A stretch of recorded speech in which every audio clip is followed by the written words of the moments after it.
This is from Steph and Draymond carried the Warriors past the Clippers on Wednesday, but as high as the vibes are now for the Dubs, they're still one win away from the first round. Tonight, they'll face the Suns in Phoenix, with the winner earning the 8th seed in the West in a first-round series with the Thunder. Also in Phoenix, our NBA reporter Anthony Slater, who joins us now. Anthony, we got to focus on Steph Curry. He scored 35 points in 36 minutes on Wednesday. He's still working his way back from that knee injury. What's the latest on his health and the health of the rest of the Warriors for tonight? Yeah, it's a pretty achy locker room. You mentioned 36 minutes there. That was a little bit of a surprise. They were trying to script him out to about 32, 33, but they had to go chase down the game, so they stretched his minutes. He probably had maybe a 60 to 90-minute recovery process after the game. But, he's cleared to play tonight. He's feeling good. He's facing one of his nemesis, Dylan Brooks, who in the past has been pretty physical with them. So Warriors are watching that. And then, you go down the list. Draymond Green, he was sick the other night pregame. There was a moment late when he's having his defensive heroics where he's grabbing at his knee. I talked to him post-game. He said the knee just locked up on him. There's nothing structural. We were out here for shoot-around, optional shoot-around this morning. Draymond's getting some shots up, so he's cleared. The only veteran on the injury report is actually Kristaps Porziņģis. He had his ankle taped up post-game, was limping a bit. As of now, it's not a for sure thing he'll play, but having talked to people in the organization, they do expect Kristaps Porziņģis to play. Yeah, nursing a lot of injuries, but also leaving it all on the court, as we know the Warriors do. Anthony Slater, thank you so much. Joe Fortenbaugh's never too far from a sports book, joins us now from Vegas.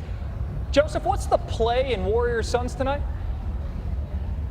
My money's going to be on Phoenix here. I think you bypass the spread entirely, which is -3.5. Just play the money line at -142. A spread of -3.5 generally correlates to a money line of about -160, so I see value in the price at -142. Great haymaker from the Warriors earlier in the week against the Clippers. They shot 57% from the field and 46% from deep. I don't know if they have a secondary punch in their arsenal to take out Phoenix a couple nights later. Keep in mind, Phoenix has the extra rest. Phoenix is at home, where they were 56% against the spread this season. Right here, I think, is the key. The point spread tells the truth. Phoenix opened as a 1.5-point favorite off that miraculous Steph Curry performance, and it's been nothing but Suns money pushing this thing up to -3.5. So ultimately, I like Phoenix. I think it's a cheap money line at -142. That's going to be the play. And to support you going money line over spread, the last 3 meetings were decided by a total of 8 points. I know you hear 3 and 8, Joe, and you think, blackjack, double down. We're going to ask you to double down with us first here on SportsCenter before you hit the tables. We got a Hornets Magic pick need coming up in a few minutes. Well, that is absolute magistry.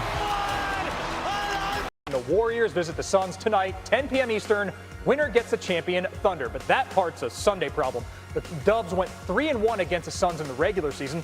Last 3 games decided by 4 points or fewer. Steph Curry scored 28 in both wins in which he played. And nobody has been better in the play-in than Steph. Curry averages 34 points per game in play-in games, most of any player with multiple appearances in the event's 5-year history. But Phoenix hopes to recover from Tuesday's home loss to Portland, where the Suns blew an 11-point fourth-quarter lead, a chance to clinch the 7th seed at that point.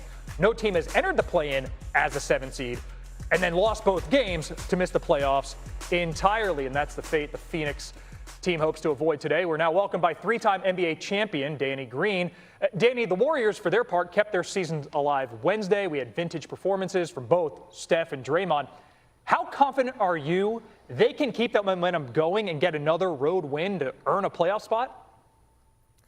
I'm very confident if those other guys can play like they did as well. I mean, Steph and Draymond were spectacular. Draymond defensively did a great job on Kawhi Leonard. Steph put up 30-something plus points and supposedly a minute restriction. But if you can get additions from guys like Al Horford, Santos, and Porziņģis showing up the way they did, you have a really good shot at winning a lot of your games, because nobody on the scouting report prepares for that. So they can definitely, with their experience and their championship DNA with Draymond and Steph, and also player experience with those other guys, have an edge.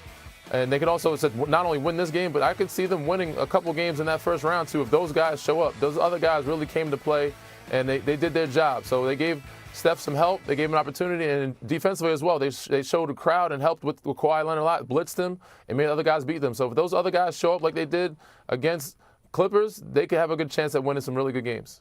Yeah, and if you look at the box score from that game, Steph goes 36 minutes, had 27 of his points in the second half. But Danny, when you look at Phoenix for today, what is the formula for them as slight home favorites to send Golden State home? Well, I expect Devin Booker to have a more Devin Booker type of playoff game. You know, a game against Portland, he played well, not particularly as Devin Booker well. He didn't play bad, but I'd expect him to come out a little more aggressive. He let Jalen Green kind of take over, be the more aggressive one to shoot most of the shots.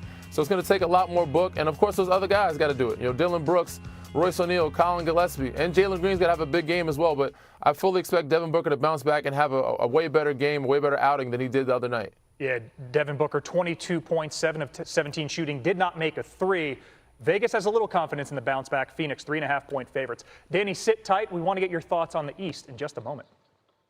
Yes, we do, because it's down to the Hornets and Magic for the number 8 seed in the Eastern Conference playoffs. Now, the Hornets took 3 of 4 from the Magic in the regular season. Charlotte scored at least 120 points in each of its wins and was the only team to beat Orlando by at least 15 points 3 times. Now, if Charlotte does it again, it will snap the longest active playoff drought in the NBA. The Hornets haven't made the playoffs since 2016, when Michael Jordan still owned the team and Kemba Walker led them in scoring. So it's been a few years, and the Magic have been a poor shooting team all season, and that's continued this week. Orlando tied for 27th in three-point percentage in the regular season and went 7 for 27 in its opening play-in loss to Philly. So not great, but this is great because Danny Green's still hanging out with us. All right, Danny, what do you think will be the deciding factor in Hornets Magic tonight? I think we got to see better shooting from LaMelo Ball and Con Knipple. Like, if those guys come to play or shoot better, they have a really good chance of winning. If they shoot like they did the other night, I don't see Charlotte making it out of this game because a lot of what they do relies on those two guys. Obviously, Brandon Miller's been phenomenal all season. Miles Bridges was great. Kobe White off the bench. Like, they have production from all other places and have shown some good growth with those guys not playing well. But for them to be a good team and to win in these playoff-like type of games, they need their two guys playing at a high level and making shots. Yeah, there is no tomorrow. Winner gets the Pistons in round 1 of the playoffs. Game 1 of that series is Sunday. Danny Green, more with you in a bit. Thank you, Phil. So coming up this weekend, a classic matchup that never goes out of style. It's a Kevin Durant versus LeBron James face-off in the playoffs. The Lakers will host the Rockets in Game 1 of the West 4-5 matchup Saturday night on ABC. Both Luka Doncic and Austin Reeves out indefinitely due to injuries for Los Angeles. Luka is expected to be with the team Saturday after being in Europe for treatment on his hamstring. KD and LeBron, though, doing battle in years 18 and 23 respectively. NBA analyst Danny Green still hanging out with us, and I'm glad you're here, Danny, because you played KD and LeBron 8 times in your playoff career. What's your perspective on these two all-time greats facing off? I mean, it's always fun to watch them. I mean, it's just another level of superstardom that comes out when these guys play, as you've seen the other night with Steph Curry. But when these guys go head-to-head, it's always lights, camera, action. It's a lot of fun. Get your popcorn and sit back on the couch and enjoy the playoffs. But when it comes to the Rockets, what I'm looking at is how they guard him and Kevin Durant, how he handles the traps and how he handles the Lakers trying to attack him on that end of the floor, because they had some money. They found some good stuff when they played him in back-to-back games while trapping him. I'm sure that they're going to try to throw Alperen Sengun at the point guard position or Reed Shepherd or have KD play off the ball. But I expect the Lakers to fully junk up the game and try to slow them down, play in a half-court set, and trap KD and throw him off his rhythm. Yeah, at this point of the season, they've gotten used to not playing with Luka Doncic, and it's a great timing here against the Rockets now. So let's take a look at the NBA playoff series starting tomorrow. Round 1 playoff matchups with 3 series starting on ABC this weekend.